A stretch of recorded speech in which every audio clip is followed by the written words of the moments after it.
He inherited an old mansion and planned to simply sort through the house before selling it, but in one of the rooms he found a mirror that opened like a door, and behind it was a hidden passage.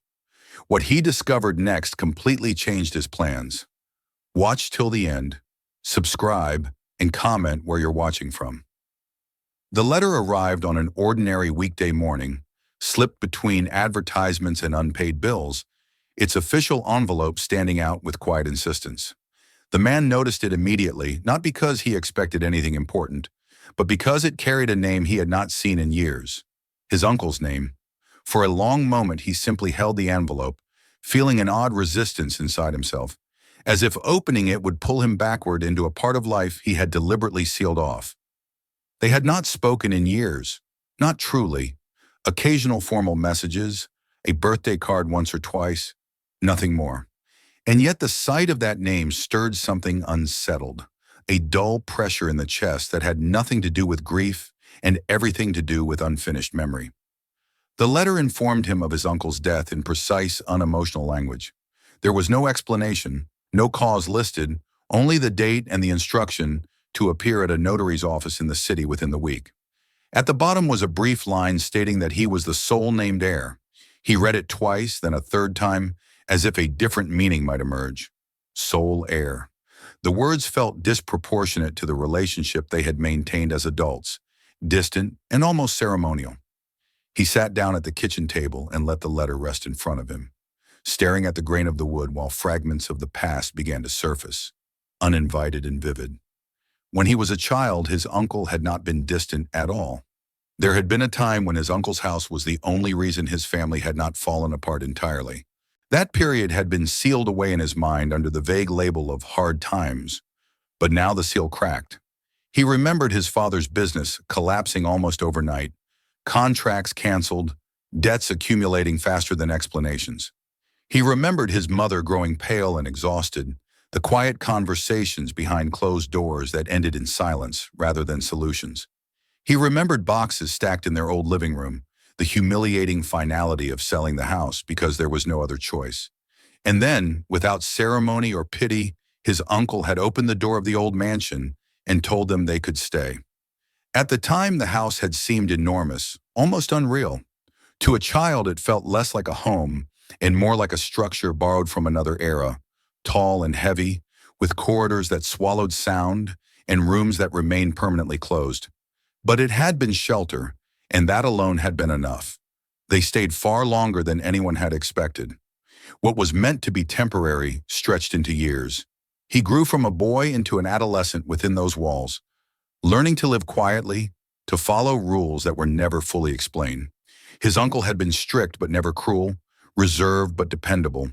There had been food, warmth, and an unspoken understanding that questions were unnecessary. Those years ended gradually rather than abruptly. His father found work again, his mother recovered enough strength to smile without effort, and eventually they moved out, carrying gratitude they never quite knew how to express. After that, contact with his uncle thinned and then almost vanished. Life moved forward, as it always does, and the old mansion became a memory that felt distant, like a place from a different life entirely. Now sitting alone with the letter, he understood that the past had not finished with him. The notary's office was located in a narrow building downtown, modern and impersonal, the kind of place designed to strip events of emotion. The notary himself spoke calmly, as though reading a routine transaction, yet there was a careful tone beneath his professionalism. The will was brief. The old mansion, its surrounding land, and everything within it were transferred entirely to the man sitting across the desk. There were no conditions, no explanations, no accompanying letters made available. When he asked if there was anything else, the notary hesitated for a fraction of a second before mentioning that his uncle had been meticulous about documentation, often asking questions about secure storage and posthumous access. Beyond that, there was nothing officially recorded. He left the office carrying keys that felt heavier than metal should. As he stepped back onto the street, he realized that he had not truly considered what inheriting the mansion meant. It was not simply property, it was history, memory, and something else he could not yet name. The drive to the house took longer than he remembered. The city gave way to quieter streets, then to a road bordered by aging trees that seemed to lean inward, narrowing the world to a single path. When the mansion finally appeared, it looked smaller than it had in his childhood, yet no less imposing. The facade bore the marks of time: weathered stone, darkened wood, windows that reflected the sky without revealing anything inside. It stood exactly as it always had, indifferent to absence and return alike. Unlocking the front door felt like crossing a boundary rather than entering a building. The air inside was cool and dry, carrying a faint scent of dust and old wood. Nothing had been rearranged for years, yet nothing appeared neglected in the way abandoned houses often are. Furniture remained covered. Floors were clean beneath thin layers of dust, and the silence felt intentional rather than empty. He set his bag down and stood still, listening. The house answered with nothing at all. As he moved from room to room, memories layered themselves over the present. Here was the corridor he had been forbidden to enter without permission. Here was the dining room where his uncle had insisted on punctual meals and minimal conversation. Here was the staircase that creaked in the same places it always had. The familiarity unsettled him more than decay would have. It was as though the house had been waiting. In the late afternoon light, he noticed things that had escaped him before. Doors secured with newer locks than the rest of the house warranted. A cabinet in the study whose interior showed signs of frequent use despite the dust outside it. In one hallway, a section of wall where the texture of the plaster changed almost imperceptibly, as if it had been repaired more recently than the rest. None of it was dramatic on its own, but together it formed a pattern that made him uneasy. He found a notebook in his uncle's study, tucked into a drawer beneath outdated stationery. It was not a diary, at least not in any conventional sense. Instead, it contained lists, times, dates, brief notes written in a small, controlled hand. Rules were written on the first page: silence after midnight, windows checked twice before sleep, no visitors without notice, no access to the east wing under any circumstances. Reading them now, he realized how strictly those rules had shaped their life in the house, and how little he had questioned them at the time. By evening, he considered leaving and returning another day, but the thought of locking the door behind him felt wrong. There was a sense that once he left, something would be lost, some fragile continuity broken. He decided to stay the night. He chose a bedroom he remembered well, one that had once been his own, and unpacked only what was necessary. As darkness settled outside, the mansion seemed to draw inward, concentrating its silence. Lying awake in the old bed, he listened to the subtle sounds of the house, the quiet shifts of wood responding to temperature, the distant hum of air moving through unseen spaces. He thought about his uncle, about the man who had given them shelter without explanation and then withdrawn from the world with equal quietness. He thought about the will, about the lack of any personal message, and about the keys resting on the table beside him. They were keys not only to doors, he realized, but to answers he was no longer sure he wanted. When sleep finally came, it was shallow and filled with half-formed images of corridors extending beyond where he remembered them ending, of doors that opened onto spaces that should not have existed. By morning, he knew with unsettling certainty that inheriting the mansion was not an ending. It was the beginning of something his uncle had prepared him for without ever saying so. Morning entered the mansion reluctantly, filtered through heavy curtains in tall windows that seemed designed more to keep the world out than to let light in. The man woke with the lingering sensation that the house had been awake long before he had, quietly holding its breath until he stirred. For several minutes he lay still, listening, half expecting to hear footsteps in the corridor or the muted click of locks being checked. As had happened so often in his childhood, there was nothing, only silence, deep and deliberate. As he rose and began to move through the house, memories followed him with unsettling precision. He did not need to search for his old room. His body remembered the way. The door opened with a familiar resistance, and there it was, preserved almost exactly as he had left it years ago.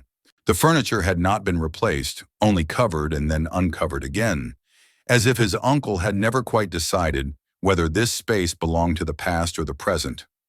On the inside of the doorframe, faint pencil marks were still visible. Heights, dates, his uncle's handwriting noting each year without comment.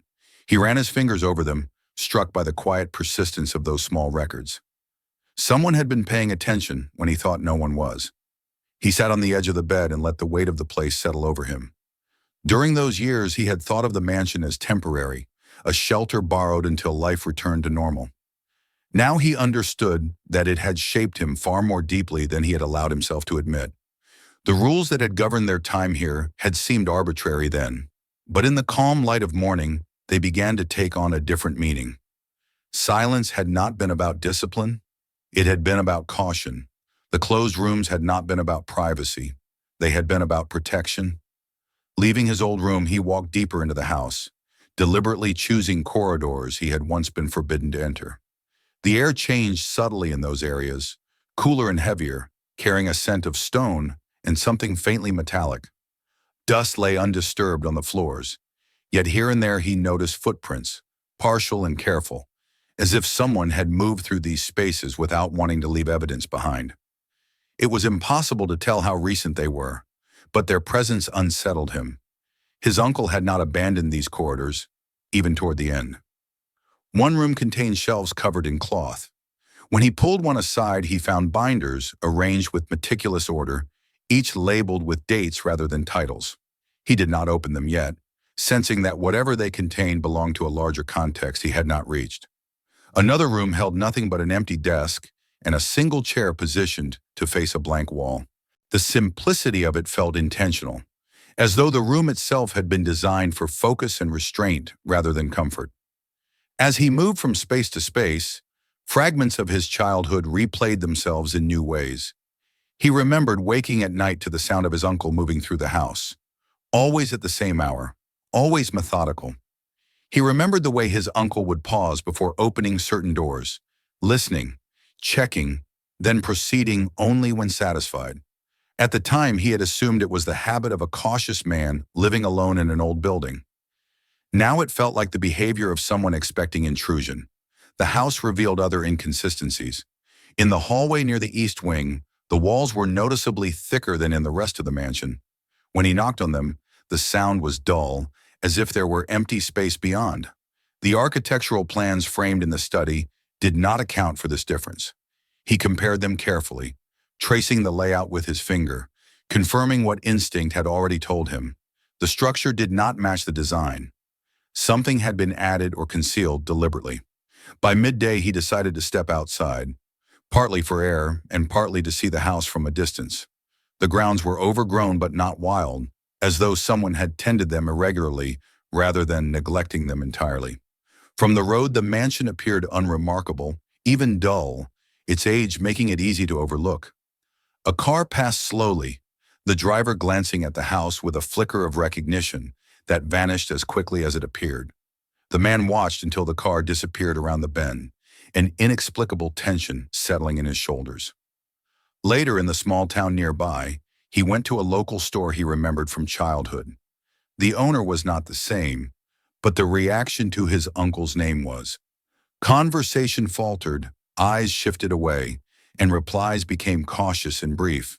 No one said anything overtly hostile, yet no one spoke freely either. It was as if his uncle's presence lingered in the town as an unspoken agreement to remain silent. He left with more questions than answers. Returning to the mansion in the late afternoon, he noticed a vehicle parked farther down the road, partially concealed by trees. It could have belonged to anyone, and yet it remained there longer than seemed necessary. He told himself he was imagining patterns where none existed, that grief and memory were distorting his judgment. Still, he locked the door behind him with care and checked the windows, repeating habits he had once learned unconsciously. As evening approached, he returned to the study and the notebook he had found the previous night. Reading it again, he saw it differently now. The rules were not merely household preferences. They were part of a system. The times recorded alongside certain entries aligned with dates he recognized from old news articles stored in the town archive. Events involving zoning disputes, halted construction projects, and sudden changes in judicial rulings. He began to sense that the mansion had not been merely a place to live. It had been an anchor point, a controlled environment in an otherwise unpredictable world.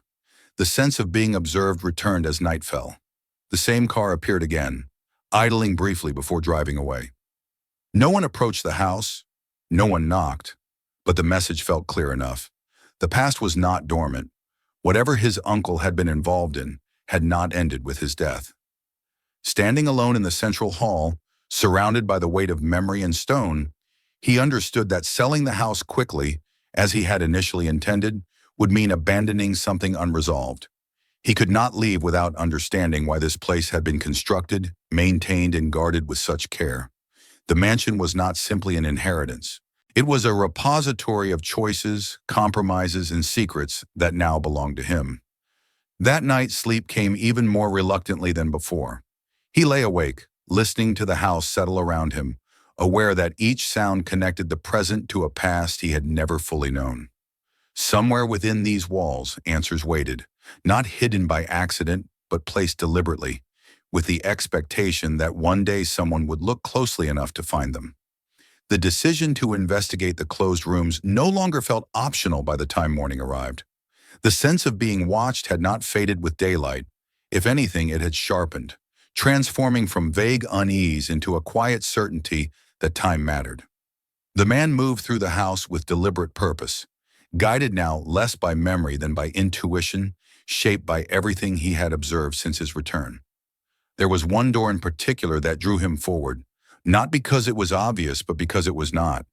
It blended too well into the surrounding wall, its surface worn smooth by age, its handle unremarkable, yet it carried the weight of every childhood warning he had half forgotten and half obeyed. He remembered being told years ago never to open that door, not angrily, not with threats, but with a calm firmness that allowed no argument. At the time, he had accepted the rule without curiosity. Children often do, especially when survival depends on obedience. Standing there now, key in hand, he felt the echo of that old instinct urging restraint. He ignored it. The key turned easily, as though the lock had been waiting. The room beyond was smaller than he expected, cleaner too. Dust lay thinly along the edges, but the center was clear, as if someone had stood there often, careful not to leave marks. There was little furniture, only a narrow table pushed against the wall, and opposite it, a tall mirror occupying most of the space. It was not an ornate object, yet it commanded attention through sheer presence. The mirror was large, nearly reaching from floor to ceiling, set in a heavy frame that resembled a door more than a decorative border. The wood was worn smooth by touch, its edges softened by time. He stepped closer, studying it with the same analytical caution he had learned during the last 2 days. The glass reflected the room accurately, but something about the reflection felt restrained, as though the mirror were not entirely committed to its role. The frame was thicker than necessary, the corners reinforced in a way that suggested function rather than aesthetics. When he examined the floor beneath it, he noticed the absence of scuff marks one would expect if such a heavy object had ever been moved. The mirror appeared permanent, yet his instincts told him it was not. For several minutes he simply stood there, listening to his own breathing, aware of how quiet the house had become. He reached out and touched the frame. The wood was warmer than he expected, as if it retained heat or memory. His fingers traced along the edge, pausing when they encountered a slight irregularity, no more than a fraction of a centimeter. He pressed gently. Nothing happened. He applied pressure again, differently this time, pulling instead of pushing. The resistance gave way with a muted shift. The mirror moved. It did not slide or break apart. It swung inward, silently, on a mechanism so well concealed that it appeared almost impossible. The movement was smooth and controlled, revealing not a wall behind it, but darkness. A narrow opening emerged, edged in rough stone that contrasted sharply with the refined interior of the house. Cold air flowed outward, carrying the scent of dampness and earth. The man stepped back instinctively, heart pounding, the weight of the discovery settling over him with sudden clarity. This was no forgotten architectural oddity. This was intentional. He stood there for a long moment, the mirror held open just enough to reveal the entrance. The passage beyond sloped downward, disappearing into shadow after only a few meters. The stonework was uneven but deliberate, laid by hand, not the result of erosion or accident. He felt the familiar pull of childhood fear, the kind that made imagination run ahead of reason. but he anchored himself in the tangible details. This was real. This had always been here. He closed the mirror carefully, testing the mechanism, then opened it again, confirming that it responded only to specific pressure applied in a precise location. It was designed to be invisible to anyone who did not know exactly where to touch. His uncle had not merely hidden a door, he had hidden the very idea that a door existed. Before proceeding, the man left the room and gathered what he thought he might need. A flashlight from the storage closet, gloves from the kitchen, an old jacket thick enough to protect against sharp stone.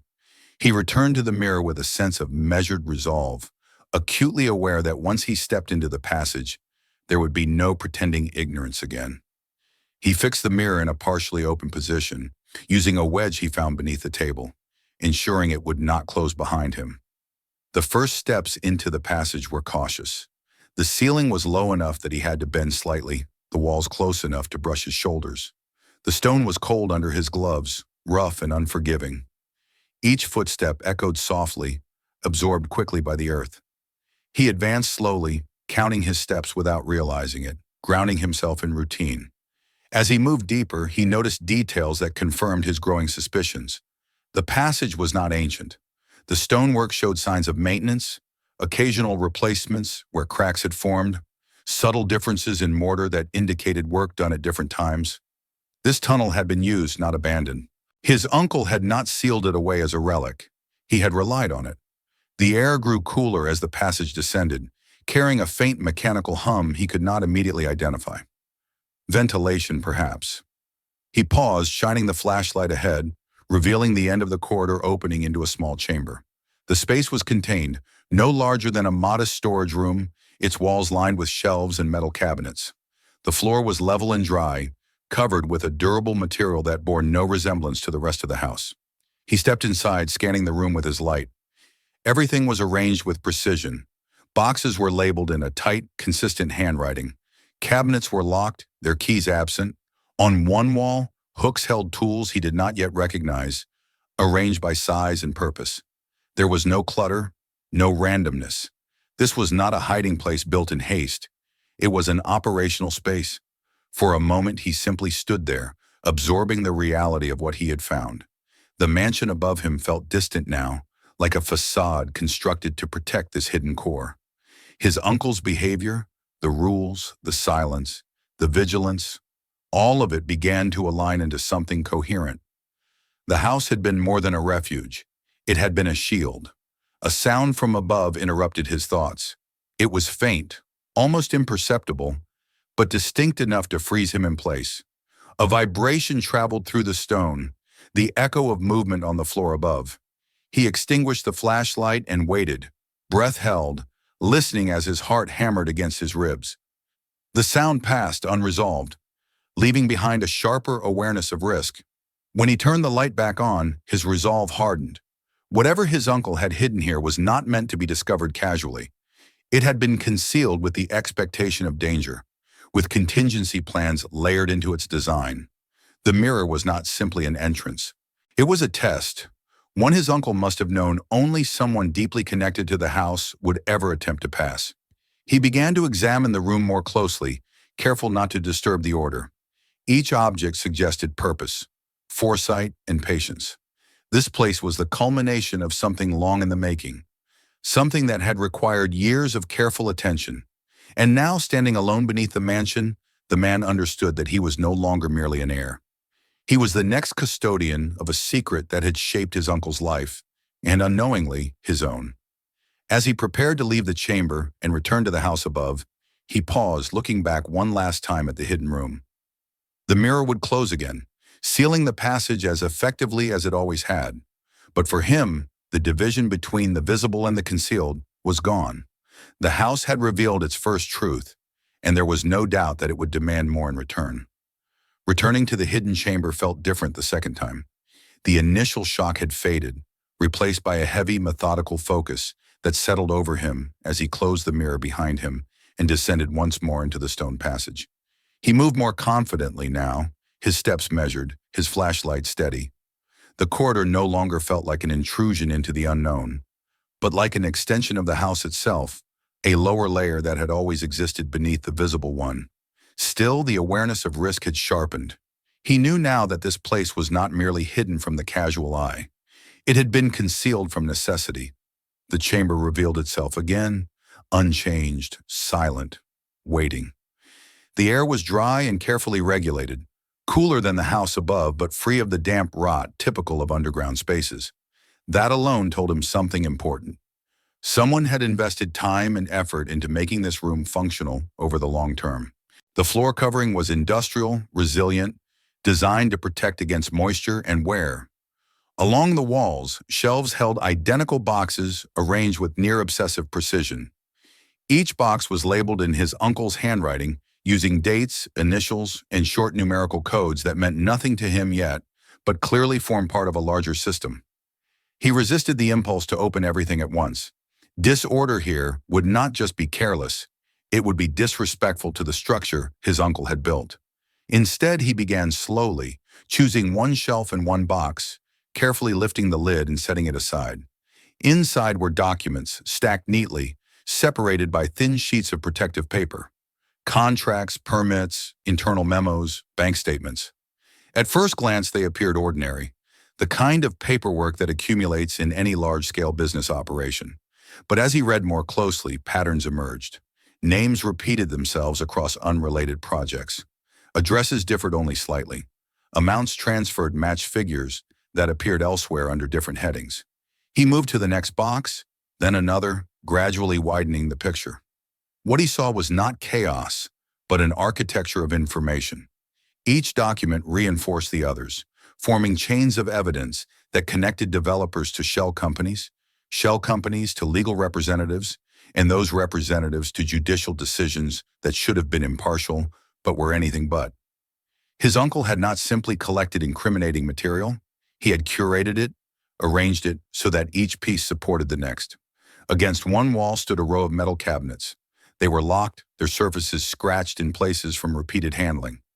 After some searching, he found the keys inside a small, unmarked container secured beneath a shelf. He unlocked the first cabinet and opened it to reveal rows of digital media. Old video cassettes labeled by date, audio tapes, discs, flash drives stored in protective sleeves. His uncle had preserved evidence across decades, transferring it from one medium to another as technology changed, ensuring that nothing was lost to obsolescence. The cash came later, and it unsettled him more than the documents.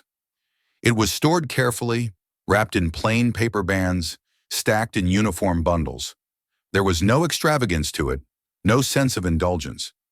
Some bundles were accompanied by envelopes bearing brief notes, initials, sums, occasional words like legal, emergency, transit.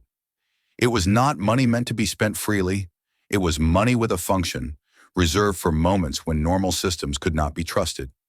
As he continued to explore, the scale of the operation became clearer. This was not the work of a paranoid man hoarding secrets for personal leverage. This was the work of someone who understood systems deeply and chose to operate beneath them.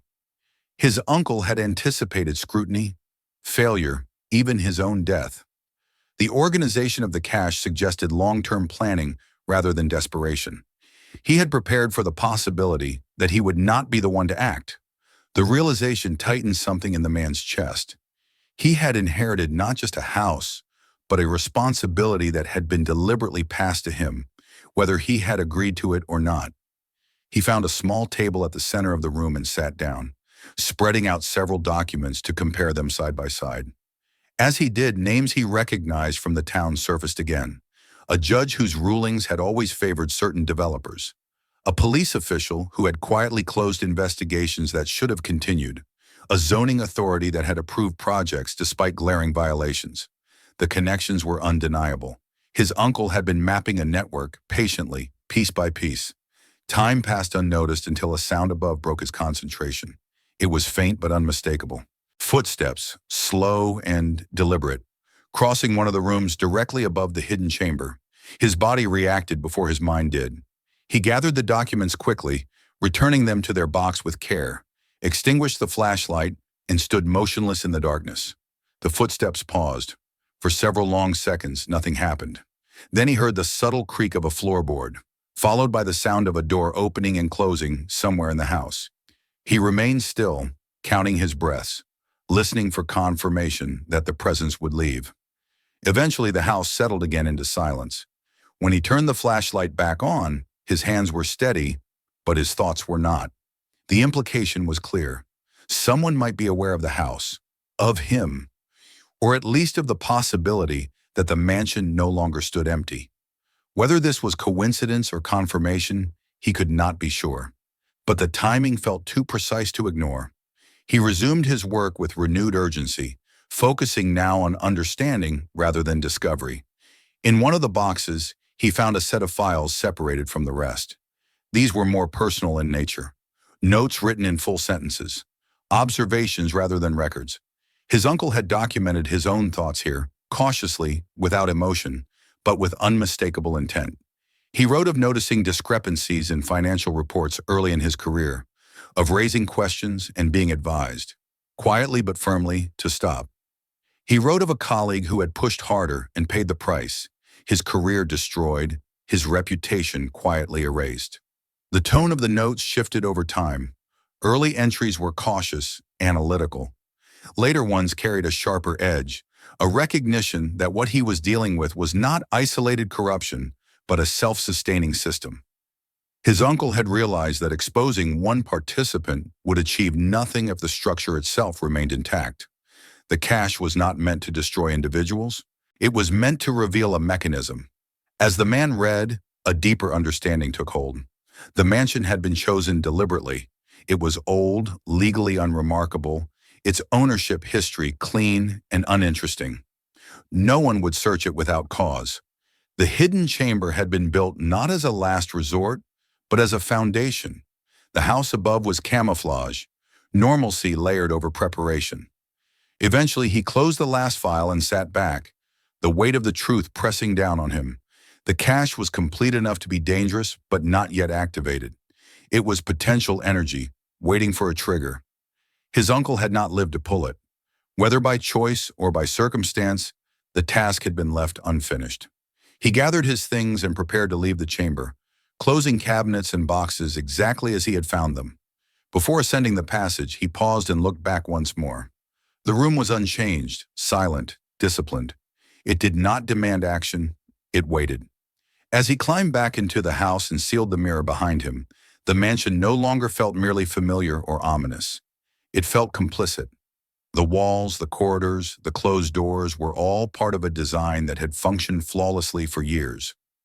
Now, with the cache revealed and the sense of external attention growing stronger, he understood that the balance his uncle had maintained was fragile. Above ground, night was approaching again. The windows darkened, reflecting only the interior of the house back at itself. Somewhere beyond the trees, the world continued unaware. For now.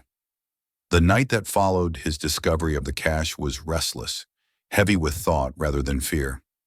Sleep came in fragments, interrupted by the quiet conviction that the house itself was listening, absorbing every decision he had yet to make. By morning, that conviction hardened into resolve. He could no longer afford to treat what he had found as a puzzle detached from the man who created it.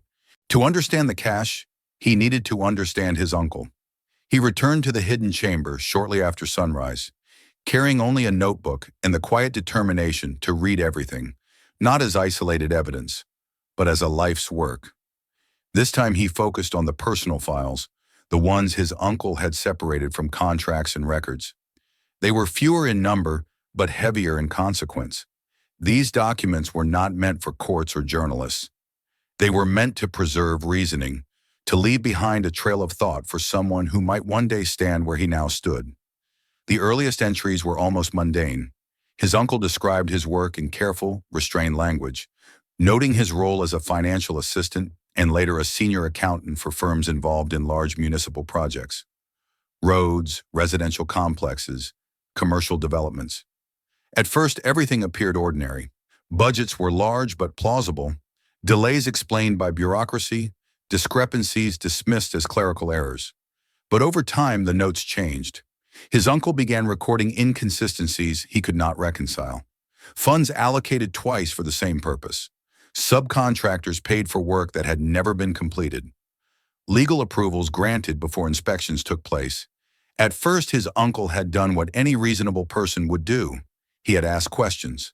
The responses were polite but evasive. Then they became firmer. Finally, they stopped altogether. In one entry, his uncle wrote about being taken aside after a meeting and advised, quietly, to focus on his assigned tasks and nothing more. The advice was framed as concern for his career. It carried the unmistakable weight of warning. The turning point came with the mention of a colleague, a man whose name appeared several times in the files. He had been thorough, idealistic, convinced that systems corrected themselves when exposed. He had attempted to escalate irregularities through official channels. Within months, his professional credibility was dismantled. Audits were turned against him. Accusations surfaced. His position was eliminated.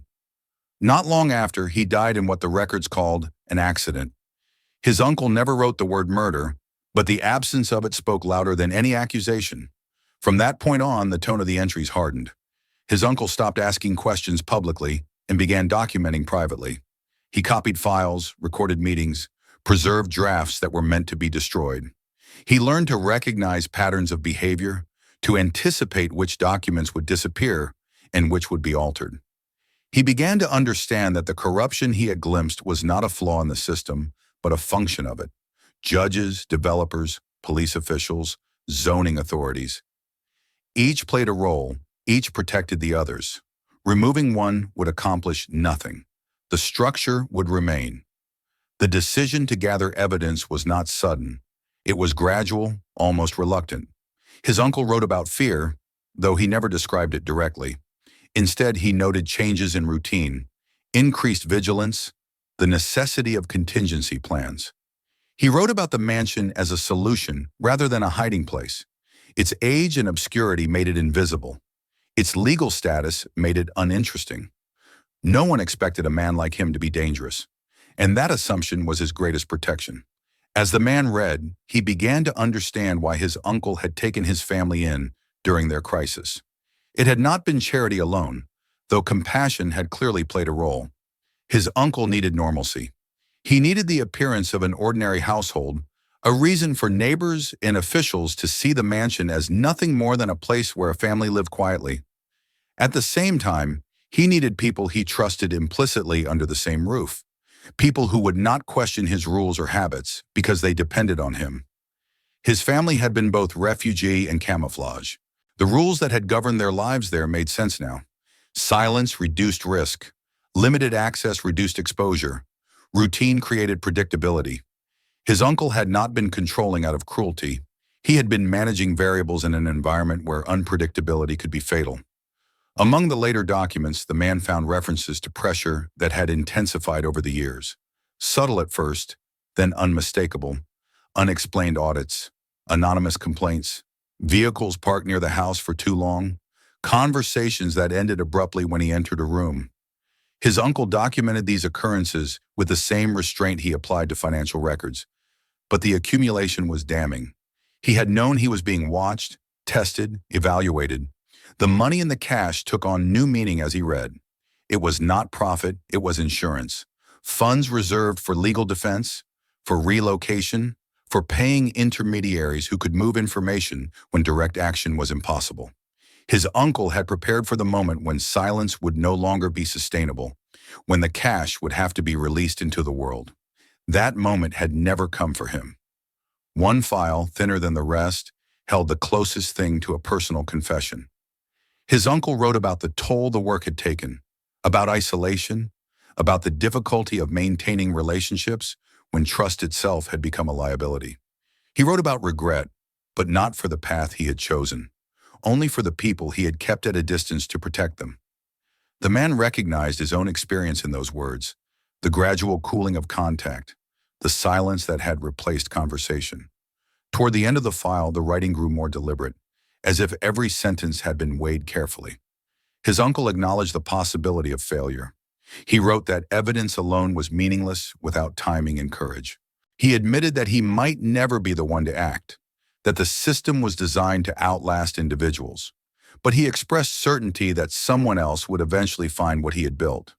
Someone who knew the house, someone who understood why the rules had existed.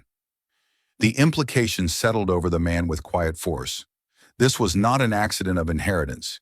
His uncle had chosen him not because of blood alone, but because of shared history, because he had lived within the system without knowing it, learned its rhythms, absorbed its caution, because he would recognize the signs of danger without needing them explained. As he closed the file and replaced it carefully, a new understanding of his uncle's death formed in his mind. There was no direct evidence of foul play, no document that confirmed suspicion. But the timing, the unresolved pressure, the absence of any final action suggested a conclusion he could not ignore. Whether his uncle had died naturally or not, the system he had opposed remained intact, and it would not tolerate unfinished business indefinitely. He left the chamber slowly, carrying the weight of that realization with him. Back in the house, he moved through rooms that now felt different, no longer just spaces of memory, but elements of a strategy. The mansion had not been a prison. It had been a last line of defense. By the time evening approached, the man understood that the cache was no longer dormant. The moment he had opened the mirror, he had stepped into his uncle's unfinished role. The truth was no longer buried beneath the house. It was alive, pressing upward, demanding a decision that could no longer be postponed. The understanding that settled over him after reading his uncle's final notes did not bring clarity. It brought weight. For the first time since returning to the mansion, he felt not curiosity or fear, but the oppressive pressure of responsibility. The cache beneath the house was no longer an abstract collection of documents or a testament to someone else's courage. It was now a burden that rested entirely on his judgment. His uncle had built the mechanism. Fate, or design, had placed the lever in his hands. He spent the morning walking through the house, not aimlessly, but with the deliberate intention of testing his own thoughts against the space itself. Each room seemed to argue a different future. The dining room whispered of normalcy, of selling the house, of closing the door on everything hidden beneath it. The study, with its locked drawers and reinforced cabinets, suggested another path entirely, one where silence was no longer possible. The mansion did not offer answers, but it reflected his indecision back at him with uncomfortable honesty. There were only two obvious choices, and both carried consequences he could not soften with rationalization. He could remain silent. He could sell the house, move the money into accounts that would never ask questions, and disappear into a life that would, on the surface, look unremarkable. The system his uncle had documented would continue to function, untouched. Judges would rule as they always had. Developers would build where they should not. Police investigations would close quietly. The cost of that silence would not be visible in his daily life, but it would exist nonetheless, carried forward by people he would never meet. The other choice was far less abstract. To release the information would mean exposing not just individuals, but an entire structure of influence that had protected itself for decades. Careers would collapse. Families would be pulled into scandals they did not create. Some of the people named in the documents were undeniably guilty, but guilt was rarely confined neatly to one person. Collateral damage was inevitable. He understood that truth, once unleashed, did not discriminate between those who deserved it and those who merely stood nearby. As he weighed these outcomes, the house itself seemed to respond. The car he had noticed earlier returned, parking once again at a distance that suggested observation rather than coincidence. This time it stayed longer. He watched from behind a curtain, careful not to reveal himself. No one exited the vehicle. No attempt was made to approach the house. It was a message, subtle but unmistakable. He was no longer invisible. That realization stripped away the illusion that silence guaranteed safety. Even if he chose to do nothing, the cache existed. Someone else might already suspect its presence. His uncle's death had not erased the risk. It had merely transferred it. Doing nothing was not a neutral act. It was a decision that left the initiative in someone else's hands. He returned to the hidden chamber in the afternoon, carrying a laptop and external drives. If he was going to choose action, it could not be impulsive. His uncle had understood timing. He would have to as well. He began making copies of the most critical documents, prioritizing those that established clear chains of accountability rather than isolated crimes. He selected files that could not be dismissed as circumstantial, evidence that spoke for itself without interpretation. As he worked, he imagined the responses that would follow exposure: legal challenges, attempts to discredit him personally, accusations of theft, extortion, fabrication. The system would not defend itself honestly. It would attack. That meant preparation was not optional. It was survival. He divided the material carefully, creating multiple sets stored on different drives. One remained in the chamber, returned to its precise place, as if untouched. Another he concealed elsewhere in the house, in a location no one unfamiliar with the mansion would think to search. A third he prepared to remove entirely, to place beyond the reach of anyone who might gain access to the property. Redundancy was protection. His uncle had taught him that without words. The ethical weight of his decision pressed harder as evening approached. He found himself thinking about the people whose names appeared only briefly in the documents, the clerks, assistants, and minor officials who had complied with instructions without understanding the full scope of what they enabled. Exposure would not distinguish between willful corruption and fearful compliance. It would flatten nuance. He struggled with that, with the knowledge that justice in the real world rarely aligned with fairness. Yet another memory surfaced, one he had not expected. His family, years ago, standing on the edge of losing everything, treated as expendable by a system that did not care whether they survived its indifference. His uncle had intervened when that system would not. He had chosen involvement over comfort. The parallel was impossible to ignore. As night fell, the pressure from outside intensified. A knock came at the door just after dusk, measured and polite. He did not answer. From the upstairs window, he saw the figure retreat after a minute, unhurried, unconcerned. This was not an attempt at contact. It was a demonstration of access. Someone wanted him to know they could reach him whenever they wished. The message clarified what hours of internal debate had not. Waiting would only narrow his options. The longer he hesitated, the more vulnerable he became. The choice was no longer between safety and risk. It was between controlled risk and surrender. He made his decision not in a moment of courage, but in a moment of acceptance. He would continue what his uncle had started, but he would not rush. He would not release everything at once, nor would he trust a single channel. He would prepare the ground carefully, ensuring that if the information emerged, it could not be contained easily or quietly. Before leaving the chamber for the night, he arranged the files once more, restoring their order with deliberate precision. The act felt ceremonial, as though he were acknowledging the work that had come before and the role he was now assuming. The cache was no longer dormant. It had been activated, not by exposure, but by intent.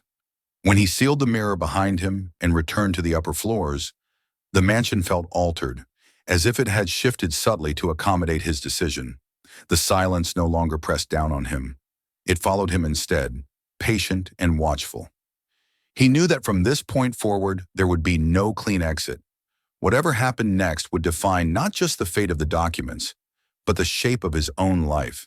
And somewhere within that realization, he felt a grim sense of alignment, as though he had stepped into a path that had been waiting for him all along. The morning after his decision arrived without ceremony, pale light creeping through the tall windows, as it always had, indifferent to the weight now carried within the house. Yet something had changed. The mansion no longer felt like a place suspended between past and present.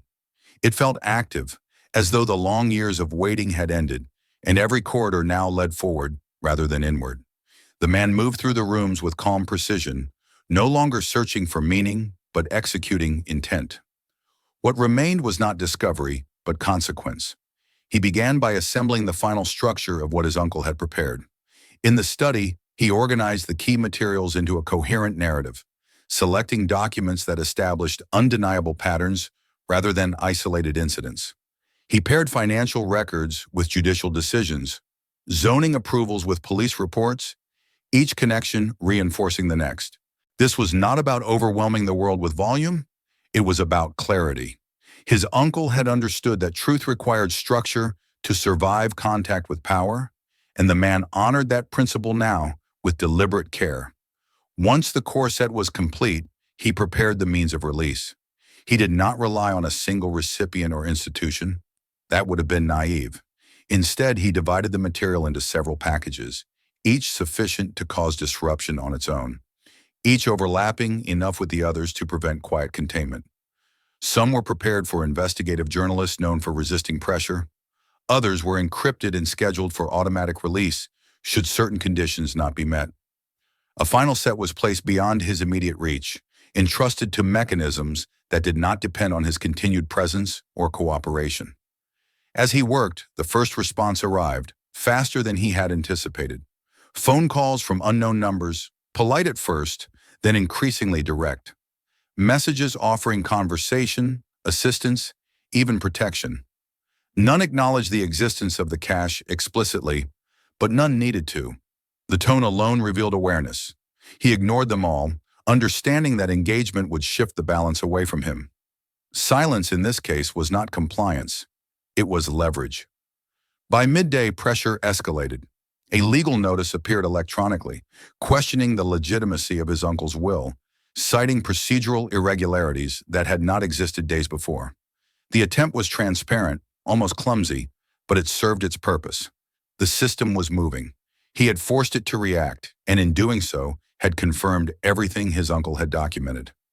Late in the afternoon, he found what he suspected had been left for him deliberately, hidden in a narrow space behind a cabinet in the study. A single envelope, unmarked, containing several pages written in his uncle's familiar hand. This was not analysis or documentation. It was explanation. His uncle wrote of inevitability, of the understanding that no individual could dismantle the structure alone, but that exposure created fractures others could exploit. He wrote that the house had never been meant to last forever, only long enough. And he wrote without sentimentality that the man reading these words had been chosen not because he was fearless, but because he understood caution, patience, and the cost of silence. Reading those pages, the man felt a sense of closure that had eluded him since his return. His uncle had not expected rescue or vindication. He had expected continuation. That understanding transformed grief into something steadier, something closer to respect. The first public consequences followed quickly. An investigative piece appeared online, cautious in tone but precise in its claims. Names were not yet listed, but the mechanisms were exposed clearly enough to cause immediate reaction. Official denials followed within hours, rigid and formulaic. Then came the resignations, framed as personal decisions unrelated to events. The pattern was familiar from the documents beneath the house. The difference now was scale. This time the information could not be confined to internal channels. As attention intensified, so did attempts to redirect it. Accusations surfaced questioning the man's motives, his mental state, his legal standing. He had anticipated this. The contingency plans activated automatically, releasing additional material that reinforced the initial claims and exposed the very tactics being used against him. Each move to suppress the truth became evidence of its accuracy.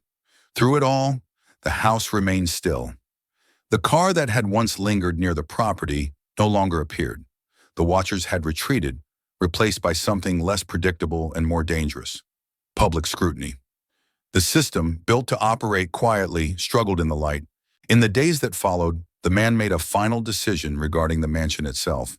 He understood now that it could never again be simply a private residence. Too much had passed through its walls. Too many secrets had been kept and released from beneath its floors. He arranged for the house to be transferred into a legal trust, its purpose redefined as an archive and protected site, ensuring that what had been preserved there could not be erased or repurposed. The building would no longer serve as camouflage.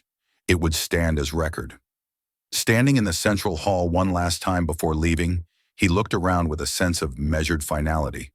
The mansion had been his refuge, his burden, and his inheritance.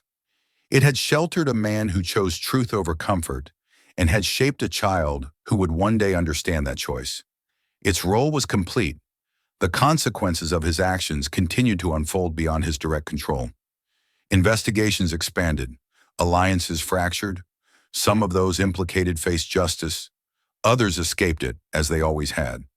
The system bent but did not collapse entirely. He had never believed it would. What mattered was that it could no longer pretend to be invisible. As he walked away from the house for the final time, he felt neither triumph nor relief. What he felt was alignment. The legacy his uncle had left him was not a victory or a fortune. It was a decision made under pressure and carried through despite fear. It was the understanding that truth did not require certainty of success to demand action. The mansion receded behind him, silent and unremarkable to any passerby. Yet beneath its stone and timber lay the proof that one life, lived carefully and deliberately, could alter the trajectory of many others. That knowledge, more than the house or the documents, was what he carried forward.